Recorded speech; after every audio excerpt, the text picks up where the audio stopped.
Yeah, hi, is this Mitch? Yeah, who's this? Mitch, this is Gary Melton. How are you? Gary who? My name is Gary Melton. Yeah. What's going on, man? Yeah, so I'm a former First Group guy. I saw your interview with Candace. And I just had a few questions for you. You do? Okay, are we being recorded or anything? Are we being... Let me jump in my car here.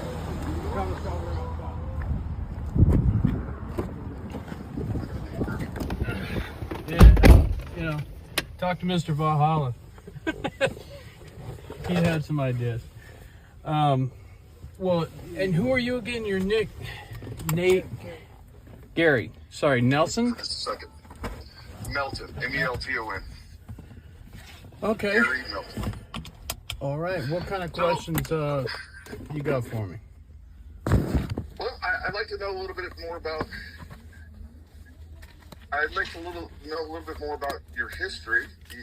You're kind of saying that you're, a former SF guy. Yeah. When did you go to the Q course? Oh, back in 1991. I can get you the class date probably in a few. Okay. Would it be possible for you to sit? Look, if your story checks out, I'm all about it, man. I don't want to, I'm not here to do you dirty or anything like that. But obviously we have a regiment, and we take that stuff very seriously.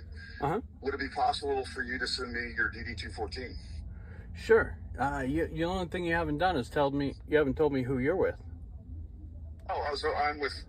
Well, basically, like Valhalla, I have a YouTube channel. Paramount Tactical. I know Nate. I just talked to Nate yesterday, as a matter of fact. Yeah, he's a good guy, by the way. Yeah. I'm a fan of his. We're great. We're good friends, and Okay. I see. Yeah. So if you could send me your DD-214, and we can verify your story, and we can get to the bottom of. We all want the truth. Sure. And that's what it's all about. Yeah. That's actually what we're all trying to do. Did it just switch how long were you at group? How long were you at group? Sorry, the phone's switching to Bluetooth. We're switching to Bluetooth okay. here give it a minute for the fight for the Bluetooth here. No worries. Oh, there it goes. Good job. How long was I in group?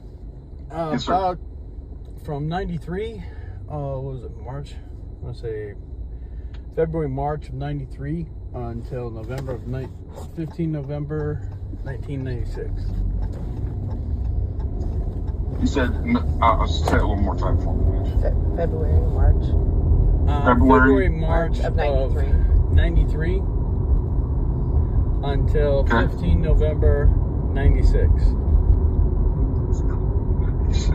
And what was your MOS? 18 Charlie. Now I know in some of the other documents and stuff, you said you were a medic as well. I went through the 300 F1 course. Broke my back there down in Fort Sam, Houston. It was just something stupid, Sergeant Dagnon. You can probably look him up on SF Brothers or something. He's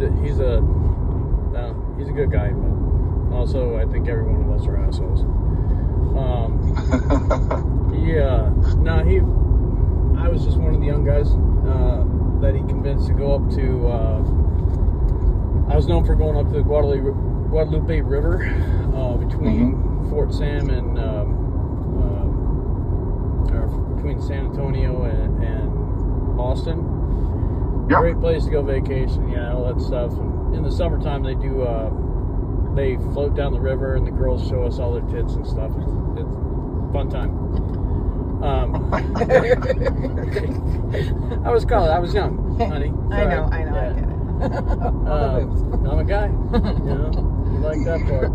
So look, I was known for going up there, and we were running into a problem qualifying guys, getting them their jumps in for hazardous duty pay.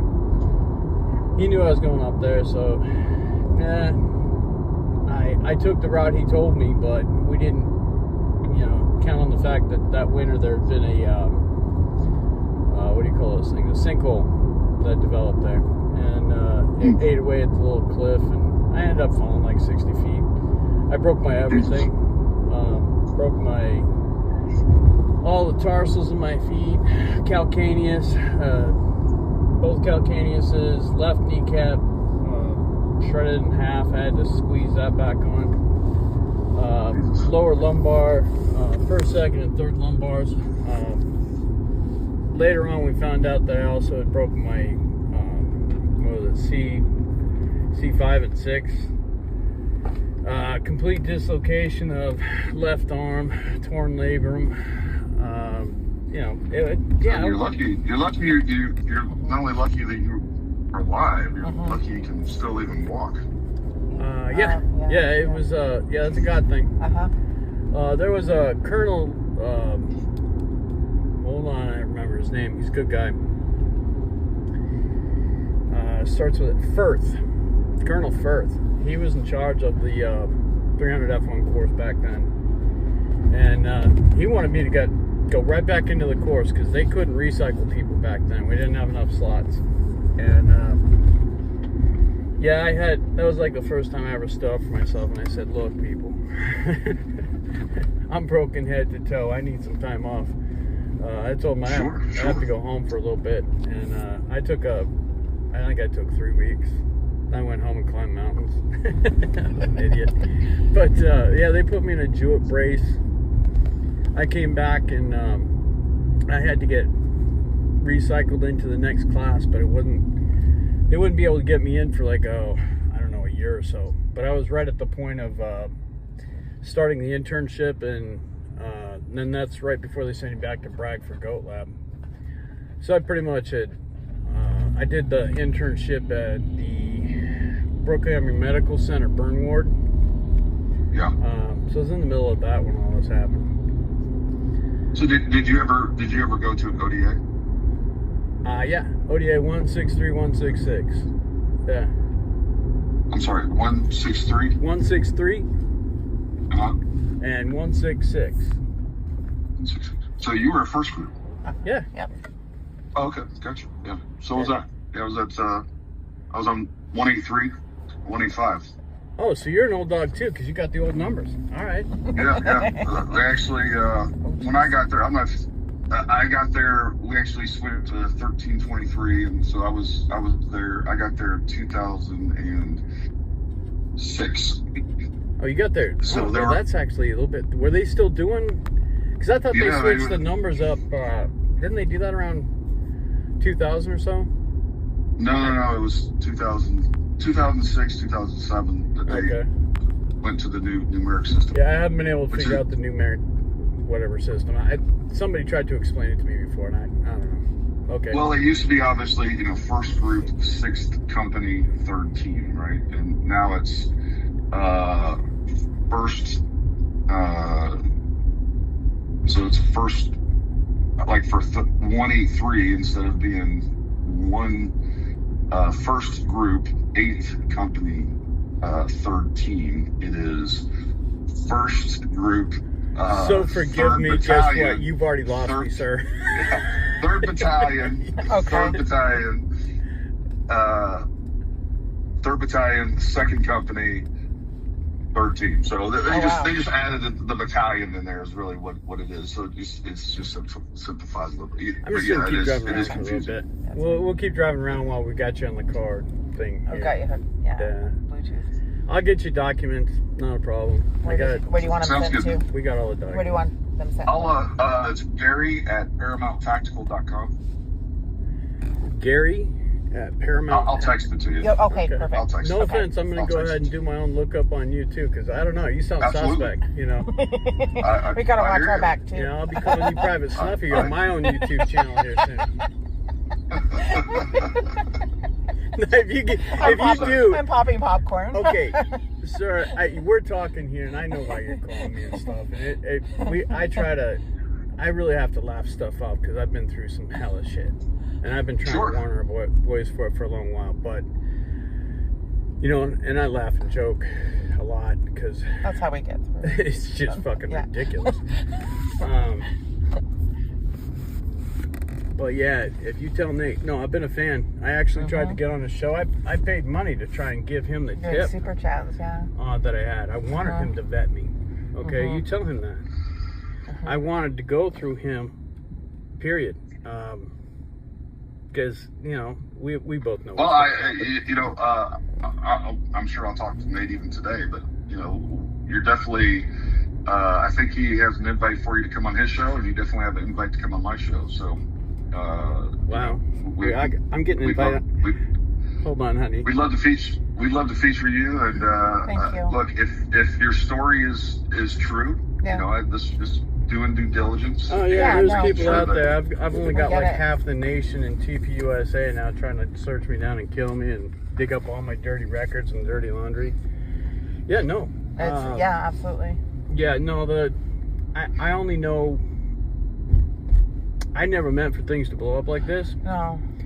It was just a tip that Yeah. I was just trying to get. To candidate, like, Things just weighed on my heart. we tried to get to Valhalla, and then we were talking to a friend. I mean, you heard the story. We had a friend Gary, here. She's a cute little girl. Yeah. She has her own great story. She's like a go-getter. She's like and cheerleader. she heard what I had to say, and I just mentioned to her. And I was like, "Yeah, we were trying to go through Valhalla and stuff, and we got blown off. Whatever. It's really hard to get through to these people because everybody's busy. Yeah, everybody's got an ego. Well, and everybody's inundated. Well, and just like the volume. How do you get through 4 million? It's the volume. Yeah, The volume of 4 million stories. How do you get through that? I mean, you can't. It's like luck. Yeah, it's just no problem. We've had the same problem at the FBI. Yeah. That being said, we mentioned it to her, and she's just all like, I've got to warn Candace. I'm going to message her right now on Instagram and write her an email. And Mitch and I looked at you like, we looked at each other like, yeah, sure, okay, that's precious, Marcy. Okay, go for it. You do that. And before we got off the call, Candace Owens is calling me. Yeah. And I'm like, what the actual? You got to be kidding me. But no, I tried to tell Candace, you don't want my story. It's been a crazy long saga as to why I was at Fort Huachuca. And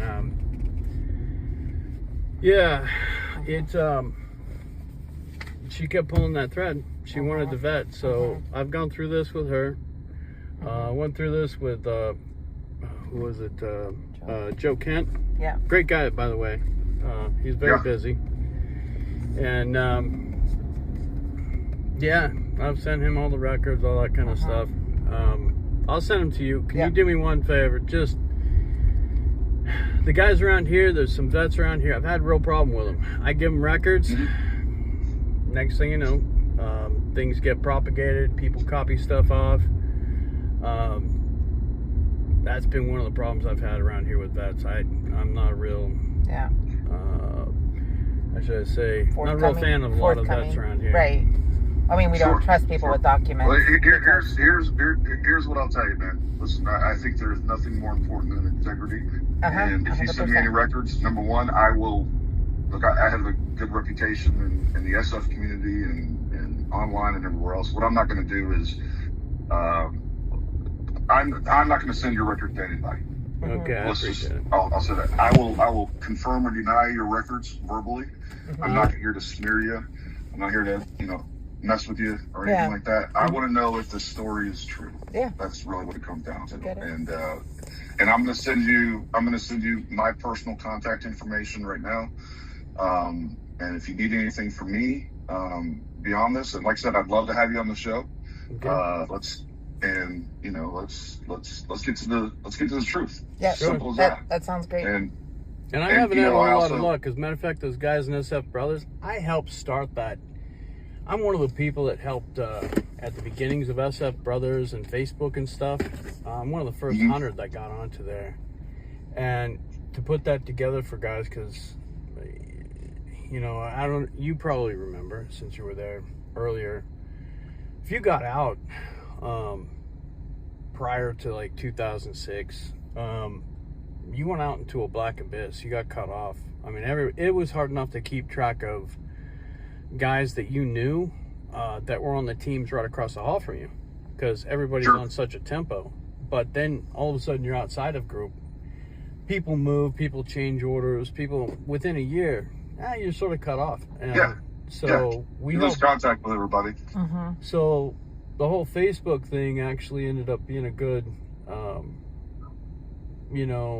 place for everybody to sort of meet up platform, after. Yeah.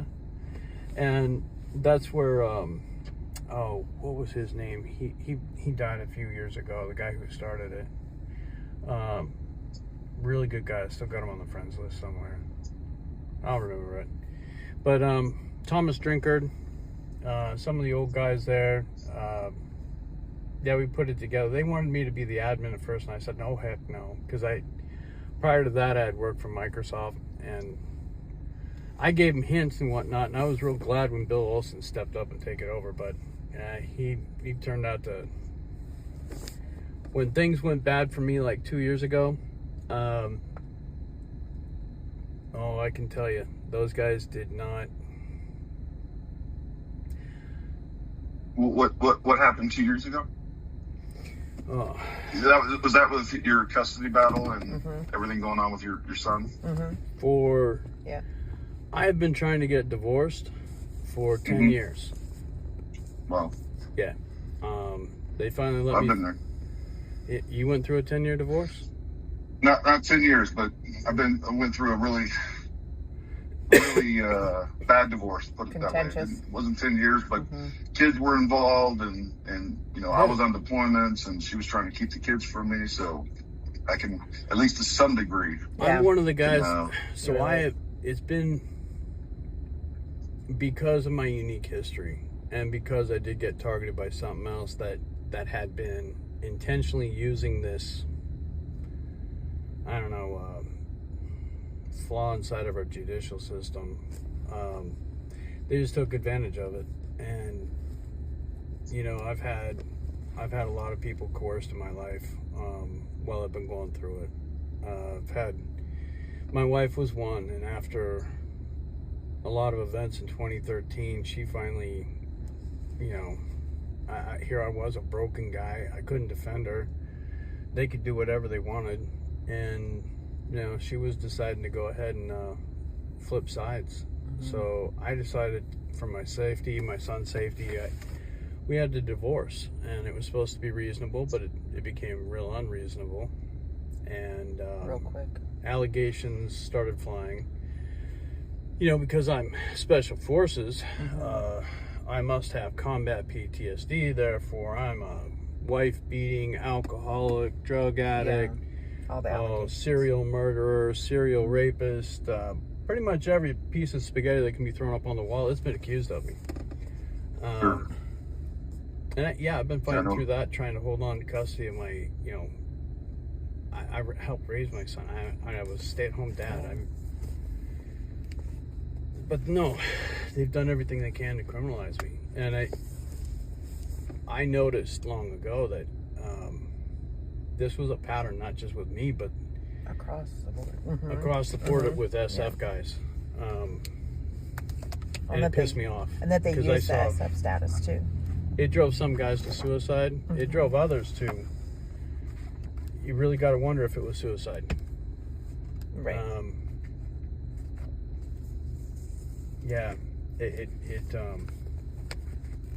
I've been trying to raise this issue with several of our brothers, and it just typically goes nowhere. Nobody wants, do you know who Landon Valentine is? No, I don't actually. Landon Valentine, who is he? He was I want to say he was an officer in SF, but he was in, I think, 5th group, more East Coast, but yeah, he was in the room. That poor guy got, they just murderized him in court and it was all based upon our SF status, that's what they do. You're special forces? You must be all these other things. I'm not a gun nut. I mean, I don't mind guns. I know how to use them. Probably don't want to be on the other end when I do. But, yeah, I'm not a big gun nut. I like fishing. I'd like to take my boy fishing. We like Florida. Yeah, Florida was nice. Florida was nice. But Yeah, 2 years ago, my son came forward to report that he was being abused. And that didn't match the narrative of what they were trying to put down on me. He wasn't being abused by me. He was reporting being abused by mom, and she was doing it intentionally. We found the medical record. She was trying to set me up for a charge of child abuse. And she was getting help from the courts, from a judge over here, a couple of them. And when my son came forward to report her, well, they snapped back and retaliated. And eventually they threw me in jail under allegation. I can't help but laugh at this allegation. Yeah, the allegation that I was either the leader or hiring party of a unidentified biker gang to stage a mass kill event at the courthouse to kill judges. Jesus. Yeah, I know, right? That's serious. I can show you the criminal record. It's horrible. It looks terrible. Yeah, the only problem with that is there was no evidence. There's no probable cause. Just like saying, I'm not a gun nut. Probably not typical SF guy either. But yeah, I don't have a Harley. I don't ride motorcycles. I don't know anybody. I don't think I've ever spoken to anybody in a motorcycle gang ever. Yeah, I think that, the whole Harley thing was big in the, even I think that was kind of the end of there was a big push in the SF community with almost like these biker gang type things going on within teams in the early 2000s. Yeah. And I think it kind of faded out to my generation as well. But and there was guys that were getting strung up, and he's, I don't know, I guess they thought they were the Sons of Liberty and SF guys, and that's never a booze, bikes, no kidding. SF guys. Nobody's ever presented to me that way, but now I sort of get that now. I could sort of see that. Yeah. Okay, I get you. No, if you ever met me, I walk around in Tommy Bahamas and I've got a blue and gold macaw on my shoulder. Yep. I walk around like I'm in Florida all the time, wearing hey dude, red, white, and blue hey dudes. I'm pretty sure I'd get my ass kicked if I ever walked into a biker gang.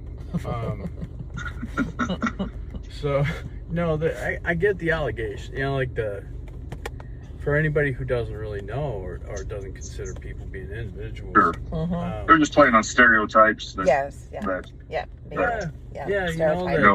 this is all escalated. So they threw me in jail for 92 days knowing I was innocent. They didn't have any, there was no evidence. There's no, it was totally cooperative. There's no phone calls, there's no text, there's no pictures, there's no history. I don't have a motorcycle. It was just retaliatory stuff, and they had a couple of honeydew girls involved with it that they had come get involved with it. Those two girls ended up oh good God, they got into my records. They contacted SFB. They were on call with Bill Olson. Bill Olson was helping them to try and implicate me to breaking orders and all this other stuff, and I finally gave him the big FU inside the room. Why are you cooperating with two women that aren't SF? Why are you giving them information about me from anything, from within our supposed, secret group team room? That was a real violation to me, and I called them out in public for it, out there on the page. And in retaliation, the admins decided to kick me out. Yeah, screw them. Gotta love our buddies sometimes, But yeah, there was nothing to any of the charges. They were all dropped. That didn't stop them from telling my son that I committed suicide in jail and I'm dead, and therefore they put him on a protective order. They haven't let me see my son since. And they're not going to let me see him until I plead guilty to the allegations. Yeah. How long has that been, Mitch? 2.5 Since you've seen years. your kid? 2.5. Wow. 2.5 years. Wow. Yeah. How old is your son? How old is your son? He's 13. 13. 13? Wow. Yeah, that's... I'll give you all the records you unbelievable. reported. Yeah, I know it's unbelievable. It's a crazy story, isn't it? I know. I'm aware. I try to tell No, you. I mean, I you know, knowing how women are and knowing how, no offense, Amy. No, no, those kind of women are absolutely, they give women a bad name. Like, that's what makes me so mad. I'm like, how can you do this to another person? I mean, I went through a divorce and I was like the complete opposite. I was like, Yeah. Well, just I the don't way understand. they weaponize, the way they weaponize kids against you. Yeah, and, absolutely. It's so wrong. Yeah. And then how the justice system is set up in the against the father or the man involved. It's just again, I went through a very, not quite to that extent, but to where I was getting divorced, and then I was actually in the Q course when I was getting divorced, and then kind of the same thing. It was like they were calling my command saying I wasn't paying child support every day. I'd have to go in like once a week and show them documents. Look, I've paid every single. Matter of fact, I was paying more than was requested of me. Wow. Shocker. And then on top of that, let me get my shock. And then don't know anybody like that. And then on top of that, when the divorce finalized, the courts, the judge said, "Hey, look, because he's in the military, and at the time I was deploying constantly to Iraq and Afghanistan. It's like, hey, we're not going to set up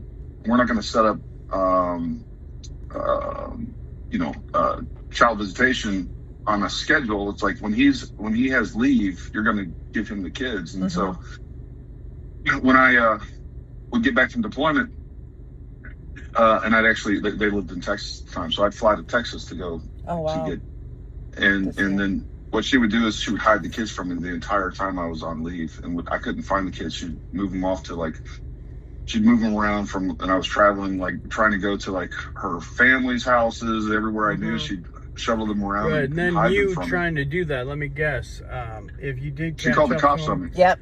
Call the cops on you, say that you're stalking her and all this. Even though that was the court order for you to see him on your leave. Yeah, like it's a whole scheme.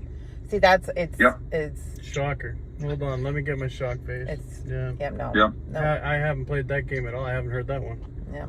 Matter of fact, your story is very similar to a guy, I want to say he was Lieutenant Colonel or Colonel. Oh man, the name is just. I'm gonna have to go up to my computer. Wait, you mind staying? I'm bad with names too. How long do you want to stay on the phone here?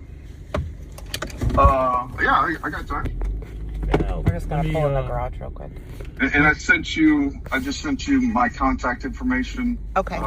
Via text with email on there and everything else. Yeah. Okay. No worries. We'll stay in contact here. I'm just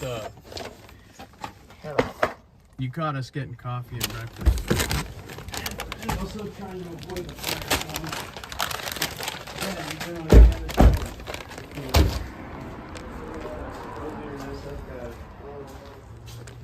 Gotta love all that stuff. Yeah, no, that just, for better or for worse, it comes with the territory. It does, yeah. I've spent a lot of my last 25 years hiding in plain sight. Okay, so all right, explain that to me again, because you're touching on something. How do you know this? This frustrates me. It takes me getting to this level to finally get somebody who gets it. The government doesn't. The government doesn't want to know that there are guys that were trained with U.S. tax dollars working for cartels. That is a shit optic story. That's why that's not going to be published in the freaking New York Times. You know what I mean? Exactly correct, yeah. And it's also not a... it's not a pretty story. It's not a pretty story? No. It's not one you take to the FBI and the FBI goes, oh my gosh, let's check it out. No, they say, oh, give us the names and everything else like you're doing to me right now. And then the next time they come into the room, they're acting like they're going to arrest you. Yeah.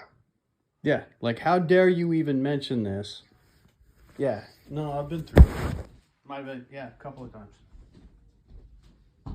The shit optics store. Yeah, shit optics. That's a good one. It's a good way to depict it.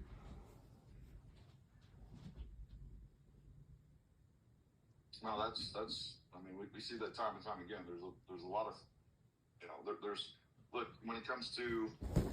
I really believe. I mean, I'm sure you're familiar with the assassination attempt on President Trump, right? Oh, yeah. Wait, what? When did that happen? Assassination. Seriously? They tried to. Is that today? Oh my God. He's being funny. It's July 13th. Fuck with you, Our brother. neighbor. Yeah. No. Yeah. Of course. No. Yeah. No. So we have Thomas Crooks Yeah. that has allegedly zero digital footprint, or very minimal digital footprint. So we have this. Is it this, possible? Sure. Plausible? Absolutely No. not. Yeah. And what I believe is that he was targeted, profiled, and recruited, radicalized, and weaponized online. And I think they know that. And I think there's a couple of different options there. You're starting to get into that tinfoil hat MK Ultra thing that they're talking about. Yeah, I'm 100% tinfoil hat on the MK Ultra, and I think so it's not like MK Ultra stopped. They didn't stop trying to control people's minds in 1968, right? Supposedly, yeah. We've since perfected it, and I have a lot of good evidence with that. Mm-hmm. And the reason that we don't know, the reason that the government hasn't shared that information with us is a couple of possible reasons. Number one, it was deep state ran to begin with, and these people didn't like President Trump, so elements within our own intelligence community targeted him through in the use of cover. They're not going to say, oh, hey, we're Project X wing out of the CIA. They're using, so either our own people did it, and or political actors did it, and or foreign adversaries did it. I think all of those are possible. All of those are possible. Even if they knew that for a fact, they're not going to share that information because they don't want the public to know how easy this is. So it doesn't benefit the government to even let them know that is possible. And I think we can. Yeah. How do you? Why do you want to make your victims aware? I got it. Yeah. Well, let's just say they're on the up and up. Let's say the FBI and other intelligence agencies are like, oh my God, this was done by a foreign actor or whatever else.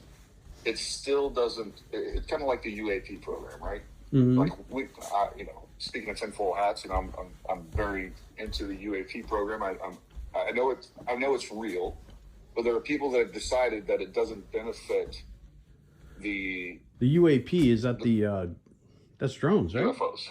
Oh, UFOs. UAPs. UFOs. Okay, yeah. Yeah. It doesn't benefit the U.S. citizenry to know about it. Right. So there's no upside for them to know about it. So they're not going to give any information on it. And I think it's the same thing. And I think when we look at some of these other school shootings where they kind of swept this stuff under the rug. When we look at Stephen Paddock from Las Vegas, I think these were test runs. I think these were people being targeted and being radicalized and weaponized online. Can I add one of those names to your list Sure. that you really should look into? Yeah, you should have already picked up on it. Travis Decker. Oh, yeah. There should be a whole thing about who killed Travis Decker. That's right up here in Wenatchee. And if you're up here in Washington, I don't know if you're in the north. Where are you? I'm actually in West Virginia now. Oh, lucky you. This is my phone number from when I was still at, I actually still had a house in Yonge until, I don't know, about 2 years ago. Okay. Okay. Yeah, the West Virginia, that's pretty territory up there. Guys all, they tease you about the banjo playing? here's the truth of it. West Virginia was the only state of the union I ever declared I would never live in. Oh, no. And in 2008 or so, we were down at Moyock, North Carolina, at Blackwater, doing a pre-deployment train-up, and my team sergeant's brother came to visit. I was like, oh, hey, where's he coming from? Right. He's like, he's coming from West Virginia. I was like, West Virginia? I would never fucking live in West Virginia. And then like 3 years later, I'm living in West Virginia. That's how that's the game God plays with you. God's a funny guy, isn't he? Yeah, indeed. Yeah. Well, you seem like a decent guy. Going back to like, this is another one of those third rail stories that even if the U.S. government knows about it, it doesn't benefit. My whole life is third rail story. Pretty much. I think that's going to be the book. Thank you. I think that's going to be the book name.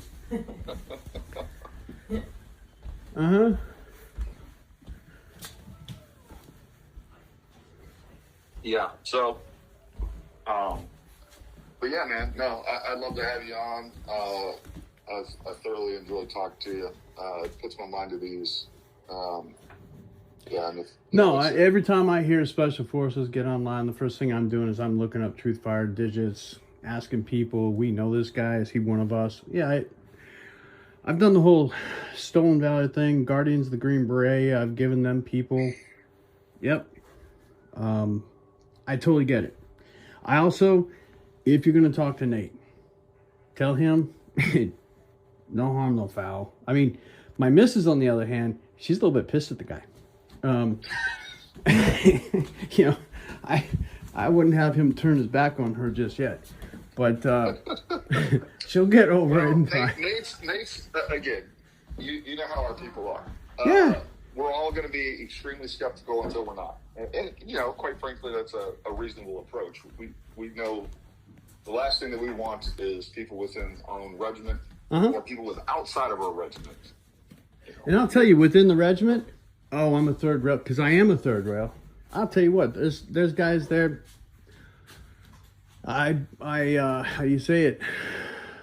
Inconvenient truth bearer. I've just always been that way. I'm not gonna lie for anybody. Sure.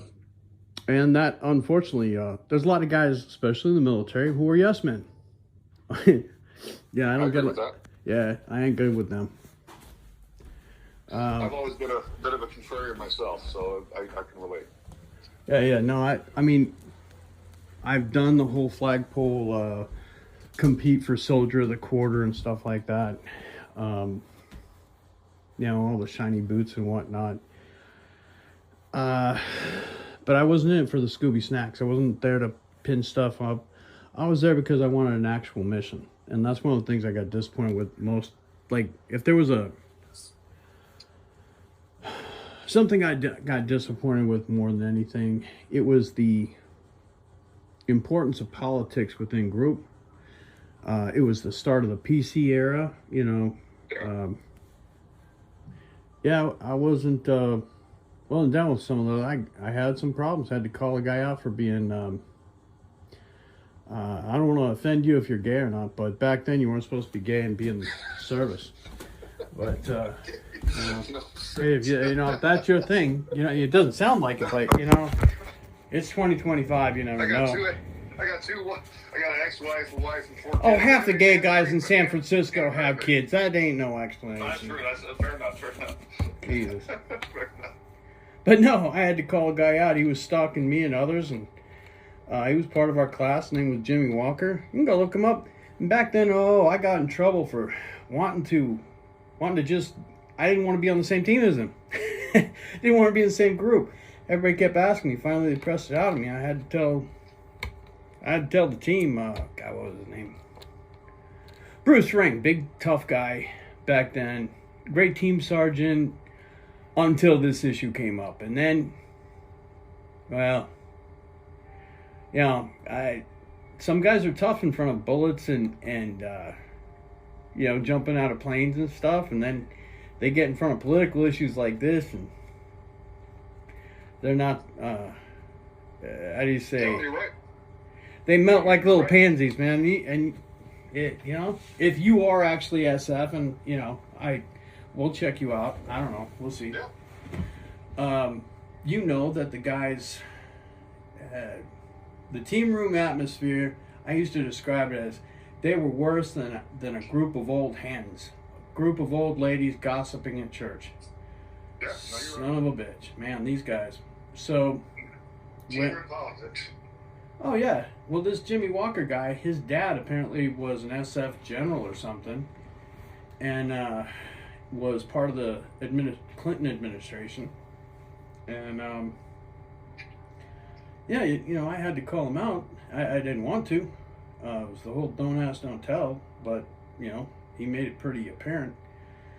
So rather than kill the guy and get in trouble for it, I tried to do the right thing and just asked to, you know, change me to a different group. I'd like to, you know, before this blows up into the next, you know, gay beret incident or something, I'd like to go work somewhere else. And no, they blew it up like crazy. It went all the way to the freaking administration and back.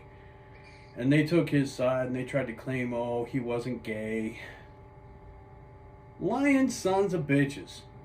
Man, you fast forwarded to 2000, Jimmy Walker is in the gay parade in Seattle wearing his beret on the front freaking paper, okay? And now he's writing books and going to colleges talking about how you guys all at First Group gave him PTSD and treated him so badly for being gay and all.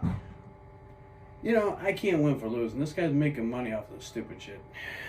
But yeah. Yeah, third rail. Yeah, I might just adopt that name. I don't know.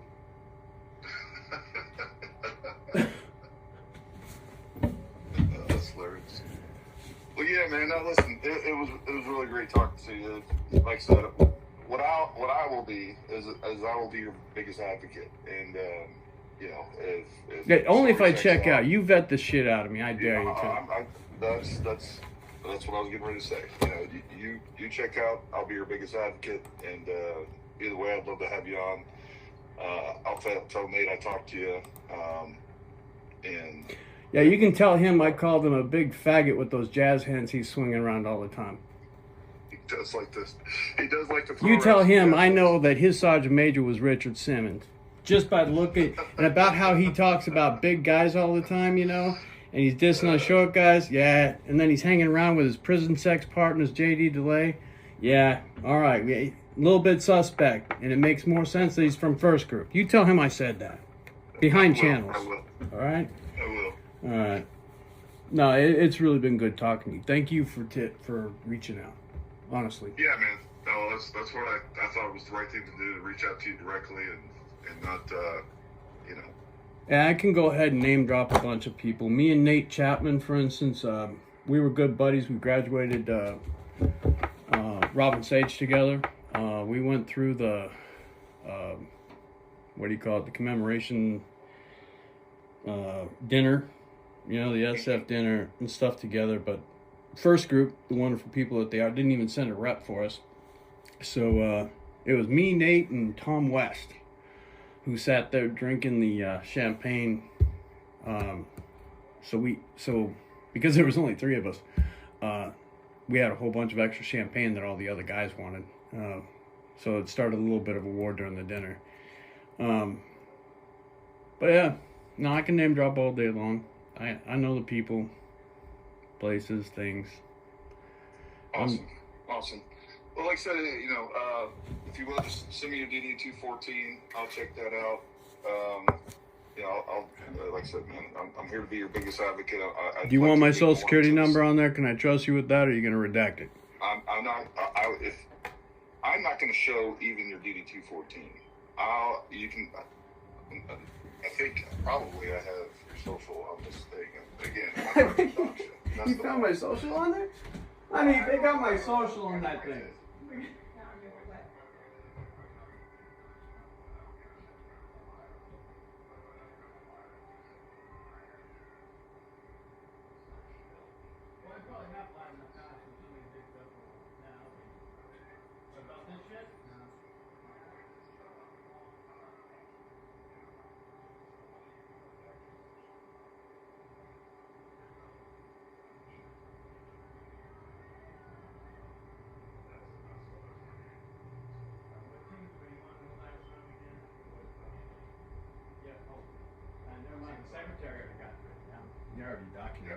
1323. 1323. 1325. So you were in during all the business. You signed up afterward? After 9/11? 9/11 happened. 9/11 happened. A couple of days I was in the recruiting station. I was with the 101st with the initial push into Iraq. I was a sniper team leader during that time. I came back. Oh, did you know Tung Nguyen? Tung Nguyen. Mm-hmm. No, that name doesn't sound familiar with. But dude, I'm fucking terrible with names. My brain. Oh, you would know this guy. This guy was he was like autistic Vietnamese dude. He had an incredible history. He died. Friendly fire is what it sounds like. Friendly mortar fire. Bad, just a bad incident. The guy was, when it came to guns, the guy was a nutcase. I can tell you a whole story about it. But no, Tung Nguyen was a good friend of mine. He was sniper team also during that time. Just up, I think it was 2002, 2004. That was a real loss too.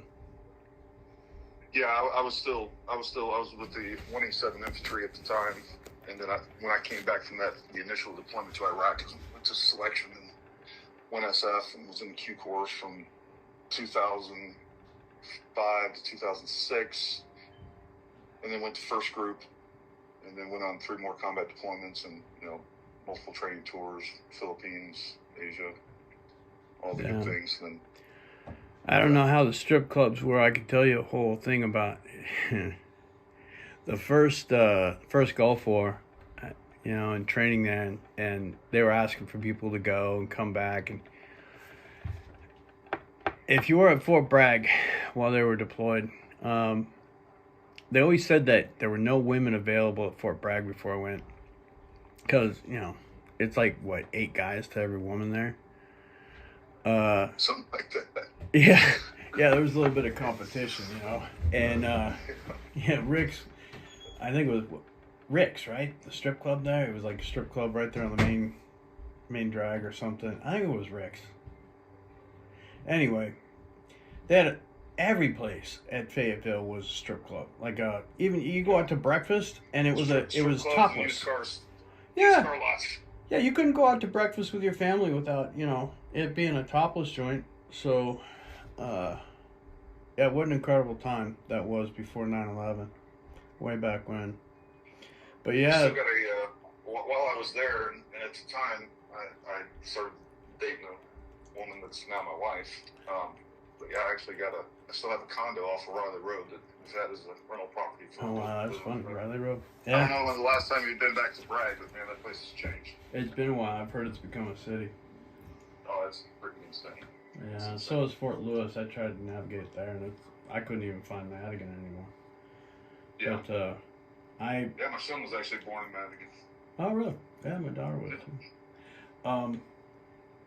Yeah, the point being, there were guys that hadn't come back from the 82nd. The main body hadn't come back yet. And if you went out to the bars then, at that time, it was packed with women. When I say packed, I mean like sardine can packed. And if you were a guy that was in pretty good shape there, you had girls coming up to you buying you drinks and saying, "Hey, can I take you home?" Now, as a young guy, again, I'm young, I'm an idiot, okay? I'm thinking, wow, I don't know what they were talking about. There's a lot of women around this place. Boy, and they seem to be pretty well off and not too needy. They got their own homes and cars and everything. Huh. That's pretty interesting. But I was literally in a bar when and it had a disco light, a little band playing on the race stand there. It was packed, and all of a sudden they stopped the music. This is not a drill. This is not a drill. 82nd Airborne, confirmed. Touchdown on the tarmac. Ladies and gentlemen, especially you ladies, if you've got people you're expecting to come home, they're on the ground right now. And the whoosh that left that place, it was me and, I want to say, Bernie McGordy, were left standing there. And it was just the two of us sitting on the dance floor. There was probably 50 people there before. There's little chewing gum wrappers spinning around on the floor. And, oh yeah, it just became empty. And then from then on, they were empty from then on too, you know. Of course, that started the whole epidemic of guys coming home to shoot, you know. We had one guy at training group there. He came, I want to say, it wasn't Rambo. Was it Rambo or something like that? He came home literally to find his team captain going at it with his wife inside of his bedroom. And he went ahead and ventilated that guy's asshole a little bit with a little bit of gunfire as he jumped out the window. I don't think he got in trouble for it though. I think the captain got kicked out. I think he had to do a little bit of time in the mental ward and got a divorce. That was back when they treated us decent, I guess. But yeah, SF, what do you do? What do you do? Well, listen, Mitch, man, that was a real pleasure to talk to you. Like Yeah, I said, yeah, another story we can't tell online, otherwise you're going to get yourself canceled. Sorry. I know. You get yourself on, what do they call it, demonetized? Yeah, I changed the word. Gary, no, it's been good talking to you too. Thank you for reaching out. You tell Nate. Look at those documents. Yeah, I'm gonna give him a little bit of a razzing, but no, I would be proud to speak with them or anybody else. We got to let Candace do her thing though first. There's important stuff coming out. And you do understand the implications, right? Oh, I understand the implications. It's quite big. Yeah, it was just, I don't know what else to say. It was just, it was wrong place, wrong time. Yeah. Or right place, right time. Depending how you look at it. And, you know, you and I, we can look around the room and know which veterans have a little bit different sheen, even if they're in civilian clothing. These people stuck out, you know. That woman had my ex-wife's eyes, you know. They're really creepy. So I didn't mean for this. I meant for this just be a tip. Hey, you might want to check it out and see Look into this. yeah, where these people were the day before, because I think they were there. And I had no idea Miss Candace Owens was going to go ahead and blurt out my whole life story that I tried to get to her in about the same amount of times as I've been talking to you. Mm-hmm. Yeah. And yeah, I mean, so far there's no it's been real quiet, so we're happy for that, I guess. Yeah, hasn't got me a cup of coffee yet. Yeah. Well, like I said, man, you're right. What matters is the truth, and if I could be mistaken. Everything that we think is true with this, like, it has to get out, and that's what it comes down to, and that's what I've been in for this to begin with. I want to know what really happened, and at the end of the day, that's all that matters, man. It's like the American people. You start finding that I'm not credible, it's because you ain't asked for the documentation. I'll back it up. And if I could have been wearing a camera on my eyes at that point, I would love to. I need to invest in that kind of stuff. Where's Elon Musk when you need him? Anyway. I need to get you some meta glasses. Seriously, I've already got a pair, but they only work with freaking Facebook, and I hate that shit. Yeah. So, they're kind of weird. Gary, get out of here, Listen, man. Thank you so much. Mitch, I really appreciate you. Look at that step and, set, too, Gary. appreciate you spending the time with me, and like I said, I'll be your biggest advocate. 100%. I'll shoot you off documents. How many documents you want? What do you want? Your DD-214. If you want to throw anything else in there, you're welcome to, and for additional bona fides. Sure. Whatever you feel comfortable with. I'm not going to dox you no matter what. If I'm like, hey, this guy's a complete liar, I'm not going to put your information out there. I'm not. Yeah, I'd appreciate it. I mean, I've already had my stuff, like, it's been, my house been ransacked, my stuff been stolen, and the one thing that they were after is the one folder I have. The only reason they didn't take that is because it looks inconspicuous. It looks like a I Love Me book in a very not very loving looking book. I don't even want to change it for you because I don't want, because we know. Yeah, but I got the microfiches and everything. We just don't have anybody that has microfiche anymore. Yeah. No, like I said, man, all I want to do is confirm or deny the truth, and that's it. Okay. And I'm not. No, I think you'll find them pretty damn credible. Yeah. And if there's something in between you guys want to question, all right, you go ahead and question. Yeah. I can't help what I saw. All right. Yeah. I appreciate you being so forthcoming, and yeah, man, that was great talking to you. It really was. Yeah. Awesome. No, it was good talking to you, Gary. All right, you have a good one. All right, Mitch. You too, buddy. All right.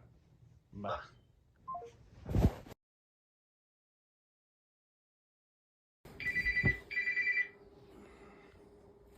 Hey there. Hey, Mitch. Hey. Hey, I was I'm on the phone call, but you were texting me, but I figured I'd just call you and talk as opposed to texting over Signal or anything else. But yeah, I have definitely been, an outspoken critic of Candace. And not even so much Candace. Where that really started was when this whole thing with Charlie happened, we were flooded with, everything from the palm gun to camera gun to, I don't know how much you've kept up with that. Have you seen all that stuff? Yeah, some of that stuff. I think the latest theory is something about what's that guy called? Baron Coleman. Yeah, Baron Coleman. Yeah, something about the fragments and I don't know. I don't have any opinion on that stuff really. I mean I could. What was your MOS, by the way? 18 Bravo. Oh, you're a Bravo guy. You went easy route. Yeah. What happened? You seem more intelligent than that, man. I just like guns, dude. You just like guns, really? You're the gun guy? Okay. All right. No, Tung Nguyen, he was a gun guy, too. That guy was a nutcase with those things. His barracks room, the guy was actually, he was shooting inside the team rooms to test out his silencers. Suppressor, yeah. Yeah. He was doing it inside. He'd sneak around and he'd pull me in. Hey, check this out. And he'd pull me inside and I could smell the gunpowder. I'm like, what are you doing, buddy? Toop. He's hitting sandbags on the wall as his team was out doing something. I don't know. Anyway. So, and again, just to be completely transparent with you. Yeah, I can see you're coming at it. I'm looking you up now. So I see where you're coming from. Here's my whole stance on this. This is I just want you to know this. Mm-hmm. So again, when Charlie Kirk was first killed, number one, I was a huge fan of Charlie Kirk. Followed us. I've had a podcast talking about conservative politics for a really long time. Mm-hmm. And then Charlie Kirk was killed, and then suddenly we're flooded with all of this craziness. The palm guns. We didn't even have a quote unquote official narrative at the time. You know what I mean? This is before charging documents came out. All the things that we have now. Yeah. And so the only thing that I did originally was like, okay, look, guys, this wasn't a palm gun, and here's why. This wasn't a camera gun, and here's why. There wasn't an iPhone gun. It wasn't drones flying around shooting people. And immediately, I was these were clearly bot attacks, by the way. So these people were saying, this is before that. Again, there was no FBI narrative at the time. This is like the 1 week into this. Oh yeah, and suddenly it's like you're a Zionist. You're a Zionist. You're paid by Israel. You're a Fed. All of this fucking craziness. And then people started coming out with these other. Well, I think actually, if you step back there was a little something that went on there just before that too. I think it was not Tucker Carlson, Lindsey Graham, and that other television host, I forget his name, where they did this very non-organic force thing where they were holding up signs and saying Tucker Carlson isn't MAGA. I don't know if you remember that, but that about the same time frame. I remember seeing that stuff. I understand this. You're getting at the fracturing of stuff, and I understand. Go ahead. And my point is one is the truth, and here's what I see as an underlying thing that's going on, in my opinion, based on what I've seen, is Candace has bad blood with TPUSA. I think that's a fair assessment. I guess about the understatement of the century, sir. Yeah. Yeah. And when she jumps in here and starts saying, "Oh, because Mikey McCoy and some of these other people," she like Candace immediately wrote off the idea that there was like Tyler Robinson was the shooter, all these other things. And she was jumping from narrative to narrative to narrative. And all of those came back to three things that Candace always disliked, and that was TPUSA, it was Israel, it was the French. Again, I don't know how much you read up on all this stuff or you paid attention to the previous. Yeah, some of it, because, I am familiar a little bit with the, I didn't join the French Foreign Legion. I considered it. So did I, actually, at one point. Yeah, so I do know, so one of our trainers from the 300 F1 course was Master Chief Jones, and he is actually one of the people mentioned in the book, what is it, Mouthful of Rocks? It's a legendary book about French Foreign Legion. And that guy had an incredible story. He really, crazy, and he would tell us about it. I know a little bit about it. I think I really don't have a whole lot of opinions about a lot of stuff. I know possibilities. I think all possibilities should be considered, until... I 100% agree with you. And that's I'm 100% in agreement with you. My concern is that Candace has been exploited by political and or foreign adversaries is one of the things that it's hard to get away from, regardless of what you feel about the Trump administration or whatever else, is that big supporter of them, by the way. I'm one of the first supporters. Awesome. I've supported, as a matter of fact, I went to war with most of the guys in the SF Brotherhood on Facebook page there. Mm-hmm. I'm the reason that they said you can't talk politics in there anymore, because they got their asses handed to them. Me and Landon Valentine, the guy I mentioned before, were the first to speak up in that room and to be Trump supporters, and that was back in 2012, something like that. Sure. Yeah, way back when. So my point is that I feel like Candace is being exploited, and I feel like part of this is a personal vendetta for Candace. And by the way, I loved Candace. And then the other problem that I have with what she has done is she has accused a lot of people without evidence. And I also feel like what it's doing is that it's distracting us away from what's really taking place. And I think there's something larger at play here. I think to me it's pretty obvious. Between the bot attacks, things that are being promoted within the internet. Sorry. And I'm actually clicking on your video in the background. Nice. Go ahead. And I've also, Candace has definitely omitted a lot of information. Like, for instance, if you're watching my video where I said Candace is lying, she intentionally says that, you have to scale the roof like Spider-Man. That's not true. She's never shown how to get up onto that roof. And I think if you saw, I don't know, again, like if you see how this whole thing with Tyler Robinson is plausible because it was fairly simple. With that being said, when you're saying that the French Foreign Legion, Israel, and the United States are all getting together to kill Charlie Kirk, it starts becoming a lot less plausible. Right. And maybe, and I'm open to it. Look, I think our government is corrupt. I think, but at the end of the day, what I want is the truth.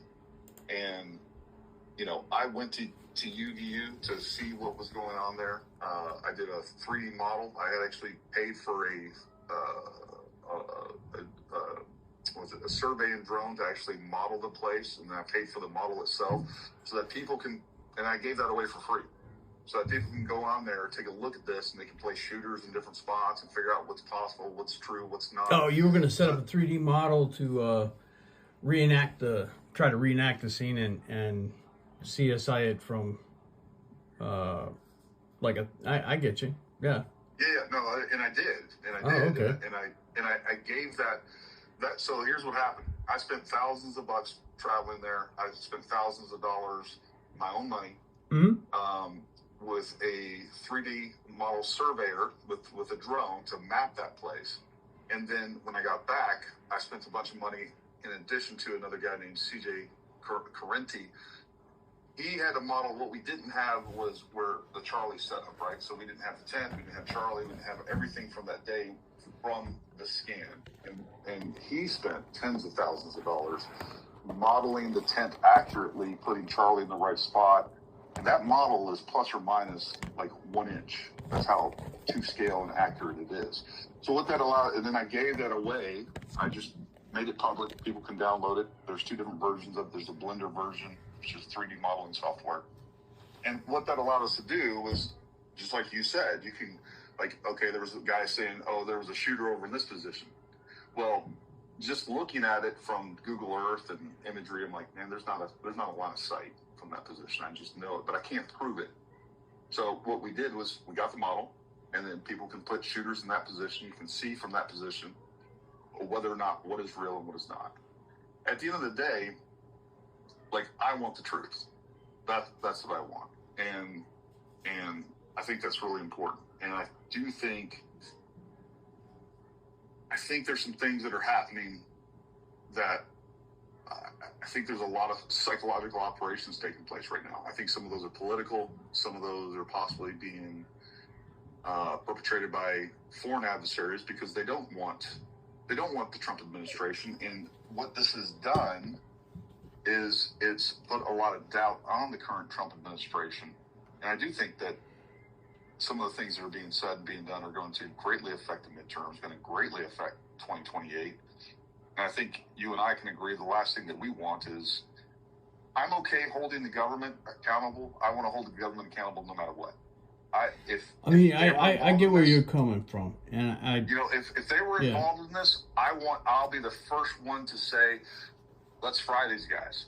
Mm-hmm. I also don't want to be tricked by social media personalities because they're pushing something because of a vendetta, and I don't want to be tricked by political forces, and I don't want to be tricked by foreign adversaries that are trying to make it to where we have a weaker United States. That is 100% where my that's my motivation, man. I love this country. I love what it's about, and the American people deserve to know the truth. I hear you. You sound like, you're calling me up and sort of vetting me out to maybe come on your show or something, and I get that. And you've already had questions. Anytime somebody says SF on the air, every one of us gets in our gruff and starts hunting down every single teammate he's ever had. I get it. Yeah. When it comes to these politics, just like you said, on one hand, I hear what you're saying. There's Candace Owens, and she's got her angle with things. She's got her stuff. And she's claiming, conspiracies and foreign involvement and stuff like that. And then on the same hand, you're over here and you're claiming, that she's probably under influence of foreign governments and conspiracies and everything else. And I see you both here. I hope you understand. It's not a... Yeah. And that's what I want you to understand. Yeah. And at the end of the day, like the truth is what's important. And you know what I say? I got no fucks to give. I have been a Trump supporter like crazy, and the main reason is because the guy couldn't be a sellout. He couldn't be bought. And the only time that ever fractured for me had nothing to do with any of this stuff. None of this stuff is actually even fractured that for me. I know how government is and its layers and how many times a boss is not responsible for their stupid private stuff. The only time that that's fractured for me was when after, 8-10 years of him saying, bring on the Epstein list, and he just comes out of the blue and says, are you still talking about Epstein? It was a hoax. I'm 100% with you on that. Okay, when somebody takes a 180-degree turn like that from the top down, and then they dish out, what did they dish out yesterday? Was it yesterday or the day before? They finally gave out the Epstein list? Yeah. Yeah, what was on that list? 88 pages of black markers. So you're telling me that Dan Bongino at the FBI was sitting there for the last 6 months with a black marker going over 88 pages to make sure he got every little piece of white out on there? Is that what's been happening? Something tells me there's a list. I think somebody's lying to us there. But there's no doubt. And the other thing too is, look, we had that whole narrative is complicated to say the least. I'm with you on that. Like, we got to get to the bottom of that. We got to get to the bottom of it. And this is, so I started out this channel as like just a gun channel, right? All we did, I own a company. We teach firearms. We teach, we train people in basic through advanced, pistol, rifle, long range. We kind of specialize in long range. That's kind of what we're known for. 10 years ago, I probably could have taught your class, and yeah, I'm down with you. I know exactly what you probably do. And I think you probably do it better than anybody else in the world, too. You and... well, and I got a great cadre of instructors. It's not just me. Yeah, we both do that. You know what I mean? And then on top of that, I started this YouTube channel during COVID, and then of course I covered firearms and stuff like that. But I'm also into politics, and what I mean by that is, like, I think it's important to preserve and protect the Constitution, to push the things that I believe. Right? I mean, that's really what it comes down to. That's what you and I fought for this country for. That's what we signed up for. We swore an oath. That oath didn't go away, and I still feel that way. And I see that this country is being torn away and being eroded by what I see as a real problem with leftist politics, whether we're talking about trans ideology, whether we're talking about the attack on the Second Amendment, the attack on the First Amendment, and then we have a media that lies and pushes things. You're going to have to forgive me. If you hear a scream in the background, it's not some little kid, don't call the police. That's my blue and gold macaw, and he's quite the character too. He saved my life. So go ahead. That's, long story short, that's where I'm coming from, man. And what I am is 100%. I believe in integrity. I believe in telling the truth. I believe in making sure that the truth is known, and that's what I want to get down to. So let me ask you this then. I mean, because since you're doing this, you're into it probably way more than I am. I know everybody is sitting on the sidelines here. Any SF guy who shot a gun, and God knows, we had to do calls on that, all of it, right? Mm-hmm. Every single year. Yeah, we go out to the range and we have to burn down the ranges with phosphorus rounds damn near every year. Look, we all know something seems wrong with the 30-06 thing. What do you think? What I think is kind of what I've said from the beginning is that the problem is we don't know. The problem is everything that we would need to know about the ammunition and about the rifle that would help us to determine a terminal ballistic outcome. We don't know. We don't know the grain of that bullet. We don't know the type of ammunition. We don't know whether it was hand loads or factory. We don't know if the type of the projectile, was it full metal jacket? Was it soft point? Was it a ballistic tip? Was it frangible? We don't know any of those things. Yeah, it could have been a blank round at close range. We don't know. I get it. 100%. So, like, I'm a little, what I do know, and even going into this, like obviously, I've shot a 30-06 like 5 or 6 times. You know, like it's not like it's a fairly antiquated round. It's nothing that we use. I grew up with them. Sorry, I grew up. My dad used to take us deer hunting all the time in Elk County. Yeah, so I grew up with them. They're a cannon. Yeah.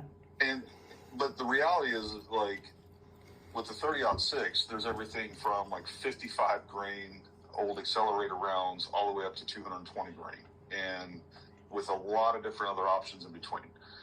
And originally going into this, I had the same opinion there. Like, there's no fucking way that this guy was hitting the neck with a 30-06. Now, with that being said, I teach long range for a living, and I also know that weird shit happens with ammo. Like we just had some 6mm Creedmoor ammo that we were out shooting on the range just a few months ago, and about every 5th round would exit the barrel, and the round would disintegrate mid-air. That's interesting. We don't know that, and that's another thing too. Is like we don't know how old that ammo was. We don't know if there was something. The round? Are you telling me that a round from a 30-06 disintegrated leaving the barrel? What this was wasn't in? A 30-06 round. No, this wasn't a 30-06 round. This was a long range precision rifle and 6mm Creedmoor is what the round was. Oh, I see what you're saying. Okay. I've seen the same thing happen with 6.5 Creedmoor. And it's Hornady ELDM. So my point is when it comes to the variables that we're dealing with ballistics, there is typical and there's atypical results. And without a doubt, what we see with Charlie Kirk is an atypical result. Now, there's a 1,000 explanations that I can come up with off the top of my head that would explain that. It could be a round that wasn't stabilized, so it started to yaw and even started to tumble when it hit it, which that makes a little bit of sense to me because we have an atypical entrance wound. That entrance wound was larger than normal. And what I can say with certainty is if we I agree. Everybody thinks that looks more like an exit wound. Yeah. An exit wound. And what I can say with certainty is that if that round, even if it was 30-06, even if it was 220 grain, and even if it was going at 2,800 feet per second, if that projectile was in an extreme yaw, so it didn't hit the skin tip first, and it was already, 3/4 of the way sideways or even sideways when it hit. Yeah. The chances of it, and especially once it hit, the problem with that, right? Go ahead. Tell me. Well, 30-06, so our military rounds, they're made to tumble. 30-06s aren't. You're right, but they're not made to tumble in the air. And that's what I'm saying. If we had a round that wasn't stabilized, there could be something wrong with that. The barrel, the round, something was off. There's a thousand plausible explanations as to why. And here's the other thing too. One thing that I was not aware of before this incident, and I've studied in depth on this, was Martin Luther King. What happened with Martin Luther King is extremely similar, unbelievably similar to what happened to Charlie Kirk. Martin Luther King was shot from 65 yards away with a 30-06 round. It hit him in his face. It glanced off his jaw and then went into his neck and then hit his spine and then went downward. Now, there's a lot of controversy around Martin Luther King, right? Whether or not it was James Earl Ray that shot him, whether or not the CIA was involved, all of those things. But one thing that was never really contested during that time was whether or not it was a 30-06. So we have Martin Luther King shot from half the distance that Charlie Kirk was. It hit his spine, and this is important. This is one of the things that is interesting to me. Right. Hit his spine and didn't exit, just like with Charlie Kirk. And so much so that Martin Luther King ended up having an open casket funeral. Then on top of that, then we have another case study, which Nate just had on his show, a guy named Chuck Ritter. Chuck Ritter, Green Beret, this is a crazy story. Chuck Ritter was shot 4 times with 7.62 by 54. And 7.62 by 54 is literally always kind of been known as the Russian version of 30-06. Okay, Ballistically, they are identical. Now, what's interesting about this is that Chuck was actually hit in the back through the rib cage, almost from the side, kind of, let's say, off to his 4 o'clock.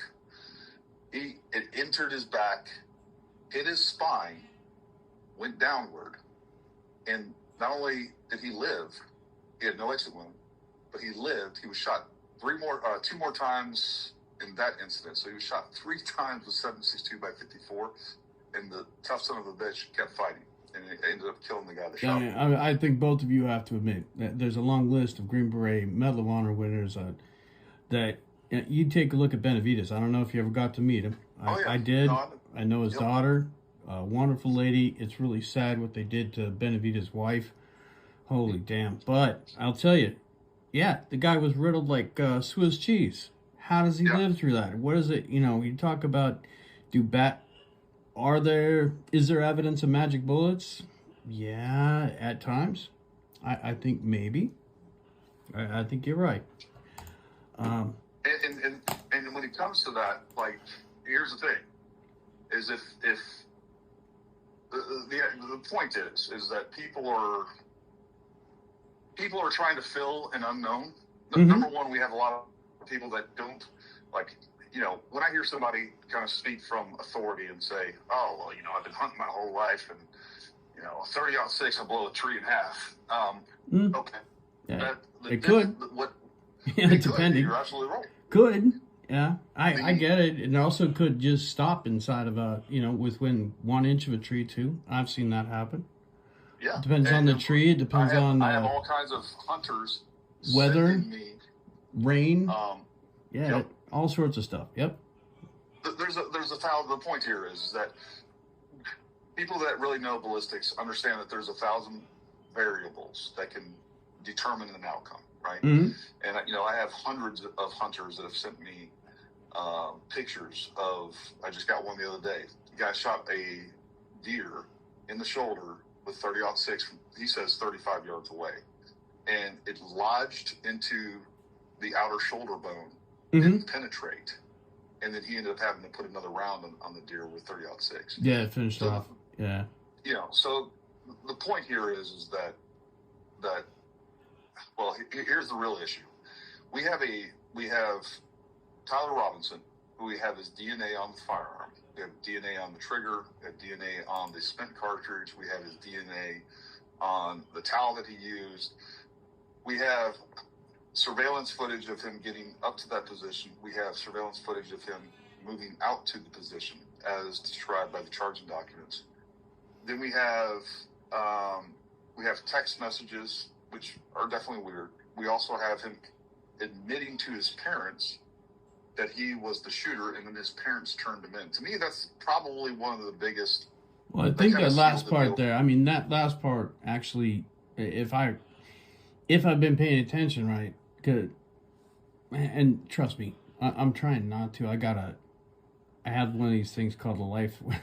All of this is quite a big distraction because I was trying to get attention for something completely different to save the lives of guys like you and our other brothers and stuff, and to maybe get them their children back if possible. This is a big inconvenience to me, to be honest with you. Oh, so, sure. This is taking all the air out of the room. That being said, the last part there, having been familiar with, unfortunately, police work, unfortunately, federal agents lately, and I can tell you, I have been heartbrokenly disappointed in the diligence of agents from city police, county sheriffs, FBI. We have gone from here to Washington, D.C., to Florida, and then down to Huachuca and back.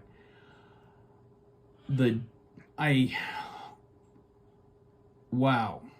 The ability for them to sit at a computer and want to just narrate stuff is incredible, and not get up off of their ass and go do stuff and, I don't know, maybe investigate facts. If you're, I don't want to convince you one way or another. I've witnessed this with my own eyes just this last year. I 100% agree with you. Like on that, like they can create any narrative they want. We agree on that. A lot of times they create narratives so that they don't have to get up out of their damn chair.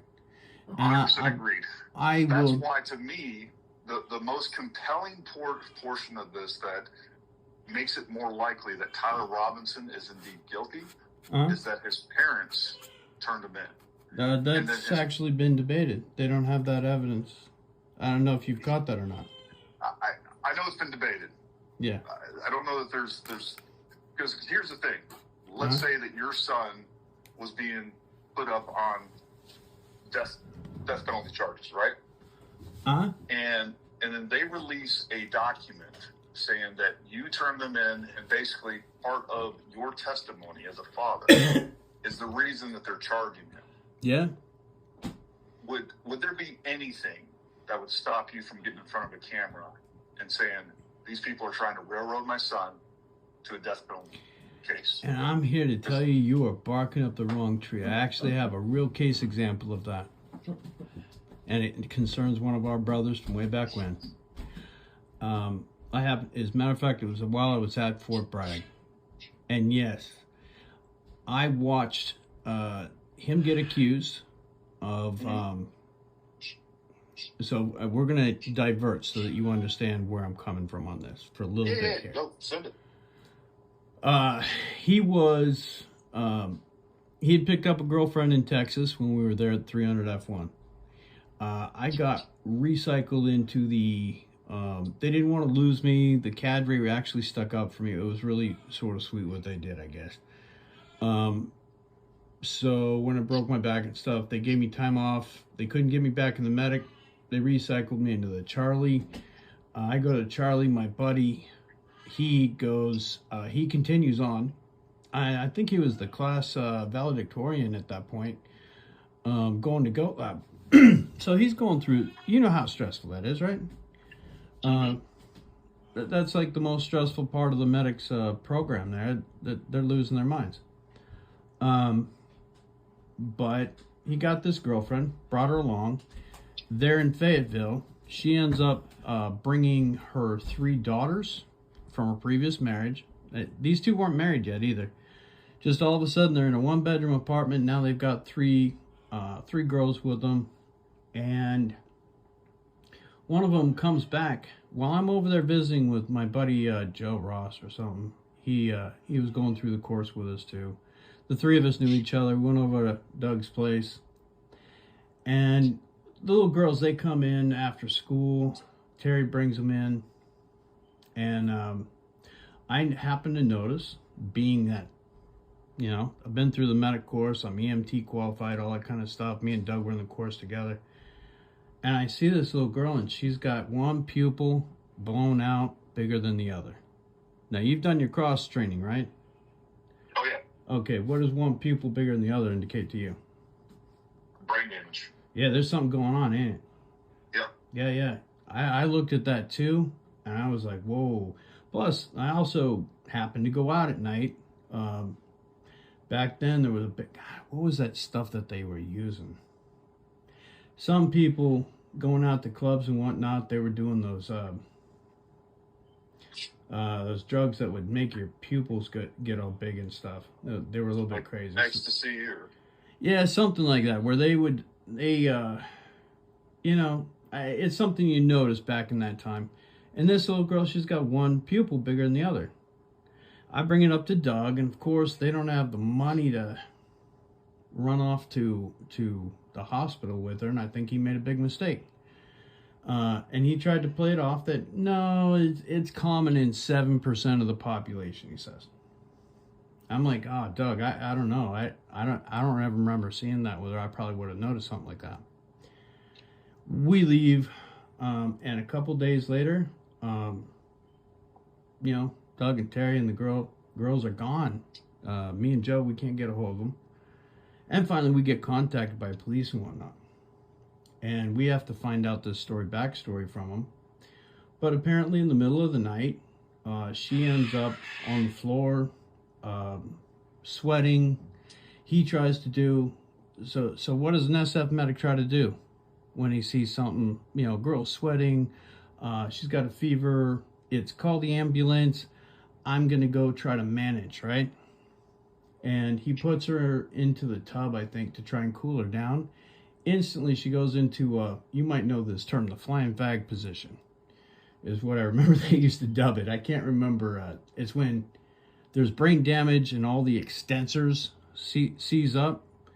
Yeah. Yeah. So apparently she goes into that, and he immediately knows, oh, this is bigger than that. And they have to get in the car, take her to the hospital. Now, he ends up having more knowledge than what the doctors think he should have as an enlisted person. You know, like, how do you know all this stuff? How do you know mechanism of injury, anything like that? If you're not a doctor, are you a doctor? Are you an officer? No, I'm an SF medic. Oh, Special Forces Green Beret? Oh. Immediately they went ahead, they got offended. And of course, they didn't immediately take any of his advice. They delayed treatment. As they did, she passed away.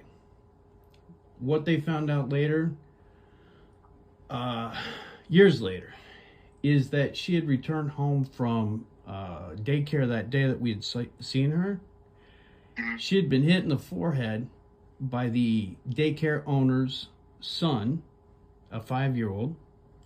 This little girl was like 2, with a swing, had knocked her flat out. They didn't report it. They put a Band-Aid on her, sent her home. Why didn't they report it?